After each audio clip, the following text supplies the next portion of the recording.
안녕하십니까, 최 박사입니다. 검사의 보안수사권 폐지는 이미 결정됐습니다. 경찰도 개혁한다고 합니다. 많은 분들이 문제가 있다면 대안은 무엇인지 알려달라고 하십니다. 여러 대안이 있겠지만 그중 대표적인 몇 가지만 말씀드리겠습니다. 이제 중요한 것은 찬반 논쟁을 반복하는 것이 아니라 경찰에 집중되는 수사 권한을 어떻게 견제하고 부실 수사로부터 국민을 보호할 것인가의 문제입니다. 첫 번째 대안은 예외적 보완 수사 제도입니다. 공소청 검사가 일반 사건을 직접 수사하지 못하게 하되 공소시효가 임박한 사건, 증거가 사라질 위험이 큰 사건, 경찰이 보완 수사 요구를 반복적으로 이행하지 않는 사건에 대해서는 법원의 허가를 받아 제한적으로 보완 수사를 할 수 있게 해야 합니다. 이것은 검찰의 수사권을 부활시키자는 것이 아닙니다. 경찰 수사가 실패했을 때 국민을 보호할 마지막 안전장치를 남겨두자는 것입니다. 두 번째는 동일 수사관의 재수사를 금지하는 것입니다.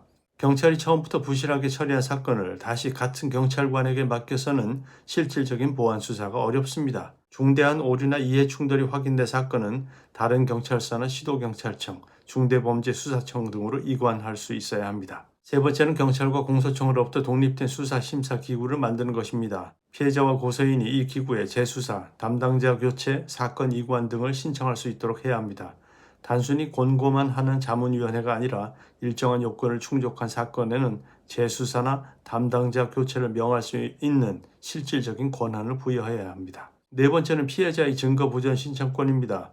범죄 수사는 초기 대응이 중요합니다. 경찰 수사가 지연되는 동안 CCTV가 삭제되고 통신 기록과 금융 자료가 사라지면 나중에 재수사를 해도 진실을 밝히기 어렵습니다. 따라서 피해자가 법원에 CCTV, 통신 자료, 디지털 기록 등의 보전을 직접 신청할 수 있도록 해야 합니다. 수사권은 국가기관이 행사하더라도 증거가 사라지는 것을 막을 권리까지 국가기관에만 맡겨서는 안 됩니다. 다만 이 경우에는 피해자가 법조인의 도움을 받아야 하기 때문에 법률 비용이 더 든다는 것이 문제가 되겠죠.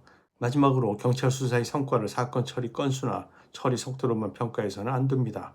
보안 수사 요구율, 불송치 결정이 뒤집힌 비율, 공소시효를 넘긴 사건 장기 미제 사건, 피해자 통지 지연 등을 공개해야 합니다. 수사를 많이 끝낸 경찰이 아니라 정확하고 책임있게 처리한 경찰이 평가받아야 합니다. 검찰과 경찰 중 어느 기관을 믿을 것인가를 선택하는 개혁이어서는 안 됩니다.